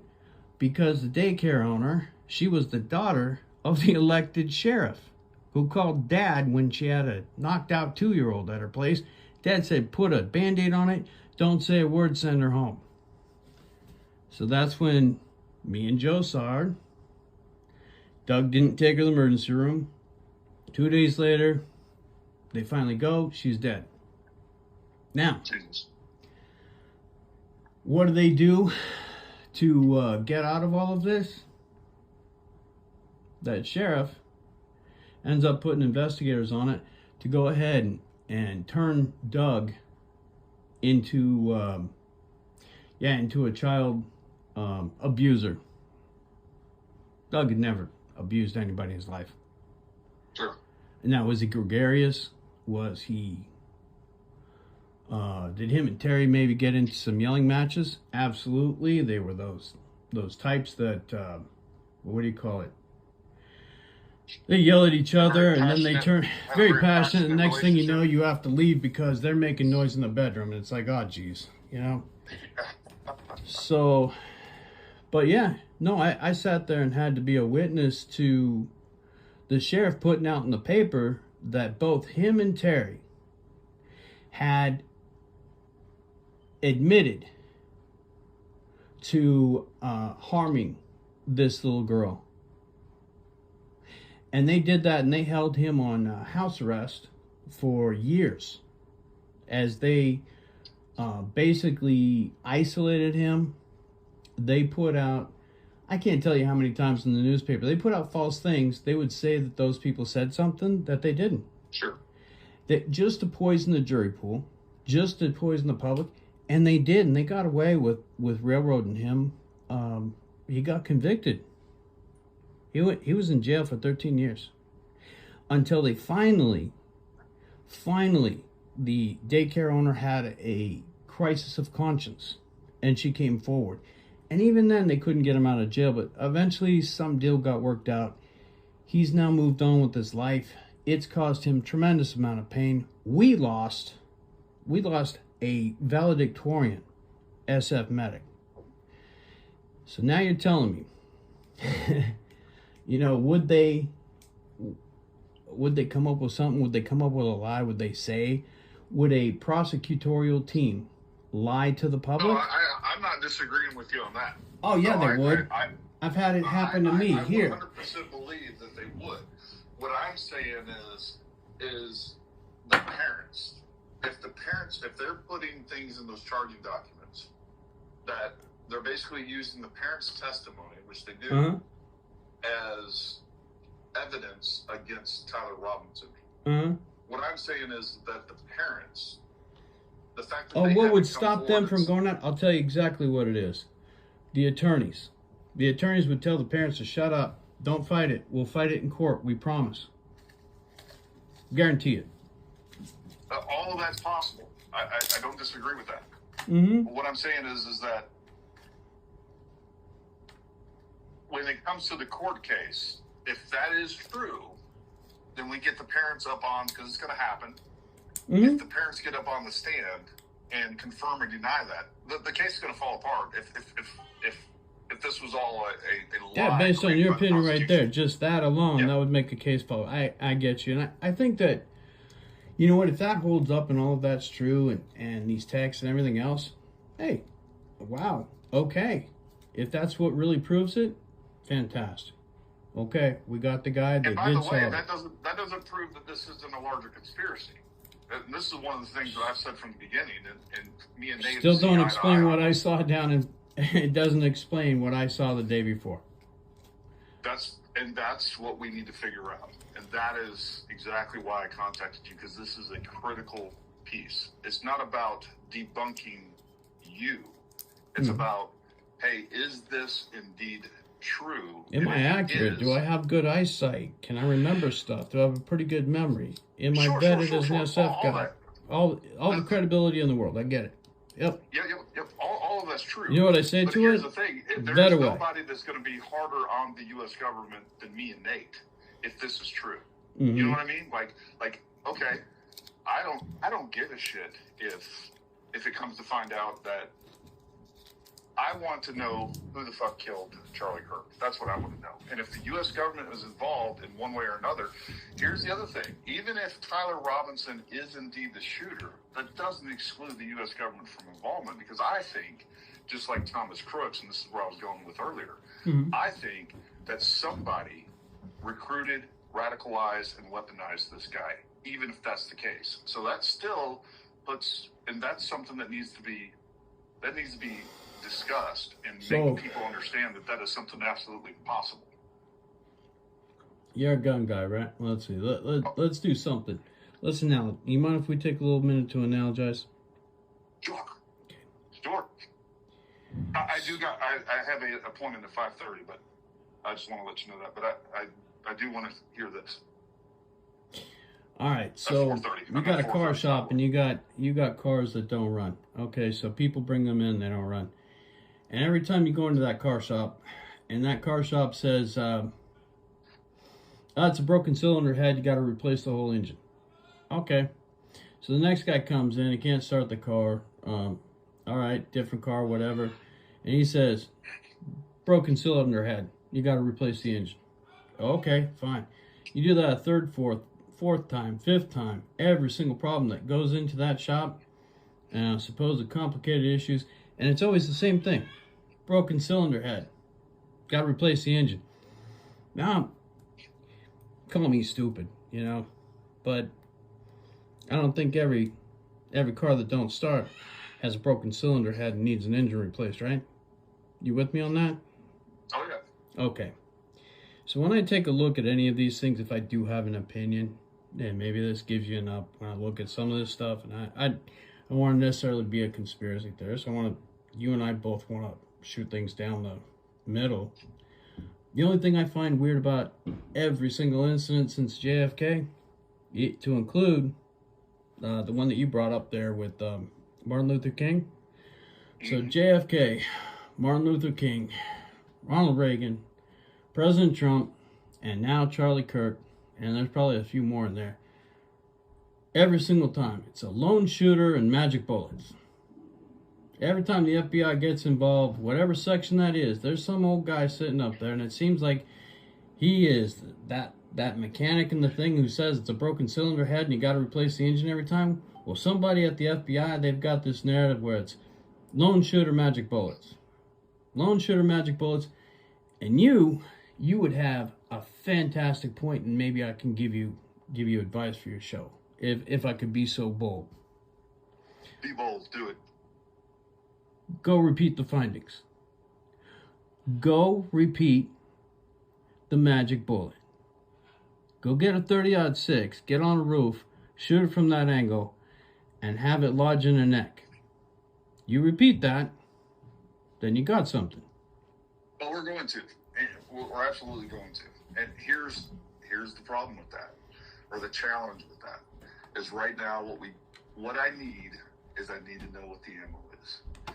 When we get, and it's probably going to be, we're going to have to wait till the trial, because there's literally over 1,000 variations. I have like 20 different types of 30-06 ammo down in my basement right now that I've ordered. Yeah, you stock up on. Yeah. Go. I mean, when if I see somebody, you know, because I've seen Valhalla get out there. I've seen some of these other guys do their stuff, and I was really proud that somebody actually did some ballistics. You know, we get to see it, right? And a 30-06 completely just, you know, it does exactly what I've seen it do in the past, and what every hunter has seen do in the past. Yeah, every once in a while there's a one-off. Yep. But why is it every time there's an assassination, why is it that is the time that we got this lone shooter, magic bullet stuff, one-off things going on? That, to me, it doesn't instill confidence in me. No, look, there's nothing, just like I talked about, there's nothing. What we're talking about is atypical results. Atypical, yeah. It's weird. Without a doubt. And I'm completely open to the idea that the government...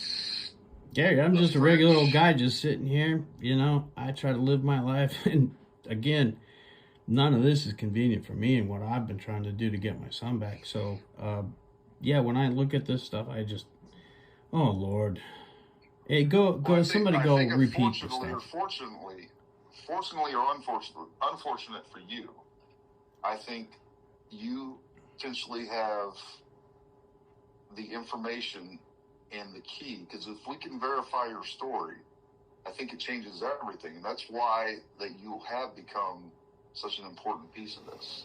I will tell you, there's a lot of information I gave about where I was, what I was doing, the devices I had on me. No, I'm not a spy. I did not mean to walk into stuff, but I did give it up to, you know, everything I gave it over to Miss Owens, and I gave it to Joe Kent.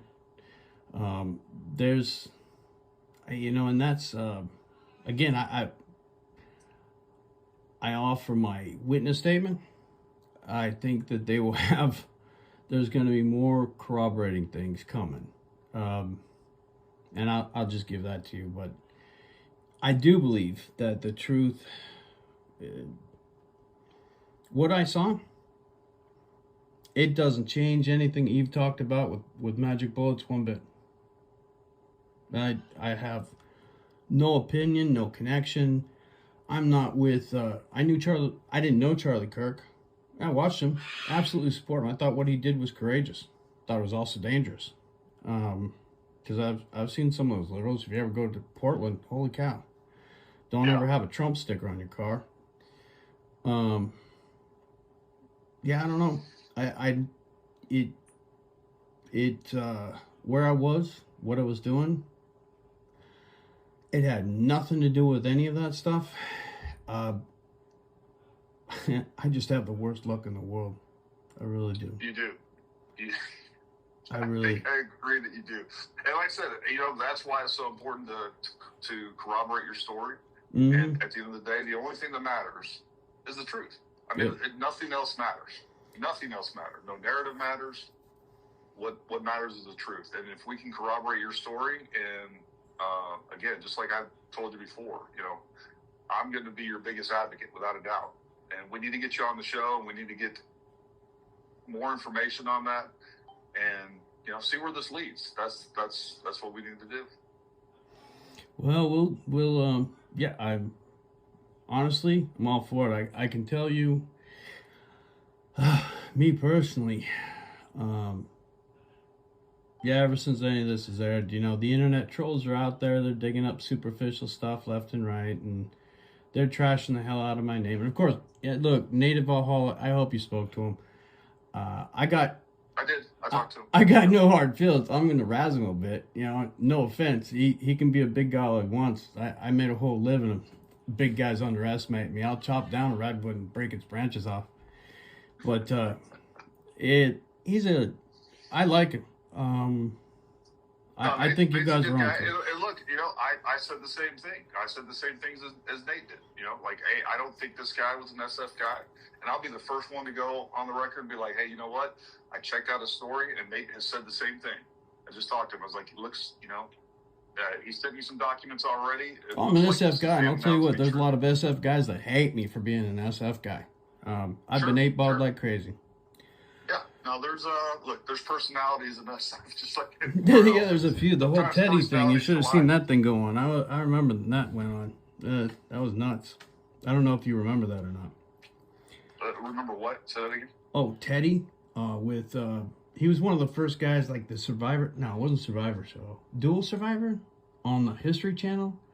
He made all sorts of claims, and then him and George Davenport from the Green Beret, what was it? Protectors of the Green Beret. I forget what they called it back then. Guardians of the Green Beret. Yeah, Guardians of the Green Beret. George Davenport started slamming him. They went back and forth. Those guys were going to kill each other. They were stalking each other, going to kill each other. Eventually, it came out that there was a big court case. That's what actually locked down. SF Brothers ended up losing like 4 years of data because Facebook had to lock it all up because the History Channel locked down there with legal stuff. Yeah, SF guys, when things go, it tends to be, sit back, grab your popcorn. It's going to be a freaking fireworks show.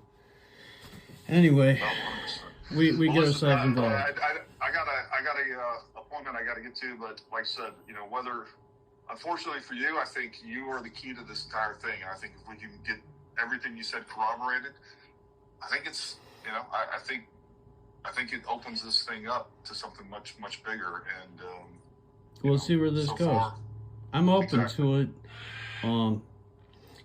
I think Miss Owens' camp, she's weary about you guys. And I think she's weary about everybody. To be totally honest, after talking with her, she's scared too, but she's also brave, from what I can tell. She's a fighter, and she's following her stuff. Yeah, I don't necessarily feel like we've got all the answers. Nobody's paid attention. Well, that's a fact, without a doubt. No matter where all this lands, we don't have the answers. We don't. And, federal government, I understand they have there's a prosecution. At some point, the federal government forgot that they're supposed to be prosecuting in order to be, how do you say, they're supposed to be reporting to the public. It's not supposed to be a prosecution for somebody's career, okay, just to win. We prosecute to assure the public we've done the right thing. We're their boss. They should be reporting this stuff. If we don't know, there's something wrong. And I understand they've got a case to prosecute. Yeah, there is especially as a high-profile case, look, I see it from all angles. I see that they can't contaminate the jury pool. At the same time, they are trying to prosecute this case. At the same time, we expect transparency. And there's a fine line there. And I'm sure on both, I think there's some expectations from the public that are a little unrealistic. But I also think that the U.S. government isn't, or at least at this point, really it's Utah. I think Utah it could be one of two things. Either they're being extremely careful because of the profile of this case, or they're covering things up. I'm open to it all. And I think all of those things are possible. We just got to collect as much information as we can to figure out what the truth actually is. And that's what I want to do. I want the government held accountable. I don't trust the government. We saw that the FBI lied about, or the government lied about COVID. We know that the FBI lied about January 6th. We know that the COVID vaccines. We know that there has been conspiracy after conspiracy after conspiracy. There's no doubt about it. But then you also have other things like QAnon. So it's like, all you can do is judge each one of these individually, figure out the facts, and then we can figure out who's what was the truth. I keep hearing about this QAnon. I never really got it. So QAnon was this big conspiracy thing online right around the time right before the first Trump administration. Mm-hmm. And it was another, ultimately what I can tell you for sure, I don't know where it originated, but what it was this disinformation operation. For sure. It was a huge psyop. And all these people on the right were buying into this thing that it was a bunch of different things. There was these Q drops, and, Q is a reference to the highest level of classification. So right. Clearance. The idea was that there was somebody with a Q clearance that was sharing information to the public. And this person was known as Q. And Anon, obviously, being anonymous. That makes more sense. I get it now. Okay. So, but one of the things that they said was that the moment that Trump wins the election, JFK Jr. was going to appear, and he's not been dead. And it was a whole bunch of other things that ended up being not true. And what I think it was a product of the left that was trying to discredit and make the right look stupid, and they did a really good job of it. So that's the context of this. So I do think that there are people that take advantage of the fact that we know that there are conspiracies and the fact that we are distrustful of the government. And again, these could be political actors. They could be, the George Soros types, or they could be. Yeah, like I said, I mean, you're okay. Let's say Candace Owens is alleging there's a conspiracy of the government, or TPUSA, or whatever. And then you've got you're saying, wait a minute, there's other governments that are conspiring against us, and they're conspiring with Candace Owens. Okay, so we got all of these allegations going on. Nobody really knows the truth unless you're there. I agree, and I'll tell you, all I know, all I know is I have a real bad habit of showing up in the craziest of times, and happen to be, this is the last thing I want to be in the middle of. This whole thing was the last thing. At the same time, I can't, I'm not going to lie for nobody. No offense, I've lost too much in my life. There ain't nothing you can pay me. And as far as like what, I'm going to put this, so in case you're taking notes, I ain't taking a damn cent from Candace Owens. My heart goes out, like, I am so humbled by the support she put out there, that she's intending to do a fundraiser for me. And from what I hear, that there's an account building, and until you guys vet go ahead and air my dirty laundry, and let me defend it, whatever. I don't plan to take a cent from this. All I want justice for me and my son. I've told Candace Owens this. That's what I was seeking when I went down there. This is all a distraction. It is it has sucked all the air out of the room. And I hope we get past it. I hope you guys do find all the answers. What I can say is, there ain't you can't pay me $1 to lie. I know what I saw. I think I do. And I'm typically pretty damn good at that stuff, and it's unfortunately not a gift. It's a curse as well, as you're starting to see. So, well, I think Mitch, you and I are on the same page. And like I said, no matter what, I'm not going to do you dirty. Definitely not going to dox you or anything crazy like that. Yeah, you came at me a little bit hard on there. I saw a little bit of it, but again. Oh yeah. No, I did. I'm an SF guy that's sort of disconnected from SF, and you're like, the hell, I ain't heard of this guy before. Yeah, I totally get it. Yeah. Yes, yeah. No. And that's why I wanted to reach out to you personally. I'm glad you did. And I think that's the right thing to do. And so, like I said, man, everything checks out. You're not going to have a bigger advocate than me and Nate for sure. Promise you. I appreciate that. And if I don't know what else you guys need to check out, but yeah, I'll give it to you. And you guys go ahead and do your thing. Let me know that you guys are going to... Do you mind if I give Nate your phone number as well? Yeah, I really appreciate it. I've reached out to him. I've paid, he owes me a little bit of money now, because I paid like $45 trying to do a super chat, trying to get a hold of him and give him my contact. Dumbass. Well, I'll give him your phone number, and you can get your money's worth out of him. Yeah, sure. Yeah, I don't know how I get paid for all this stuff, but anyway, you guys have all that figured out. One of these days, show up to court for me. That would be great. Well, we'll do what we can. Well, listen, I got to get to another appointment, but like I said, I just want to give you a call. I appreciate you, and I appreciate you being honest with me. And Yeah, you bet, like Gary. I said, It's been good talking to you. You too, buddy. Thanks. All right, Gary. Have a good one.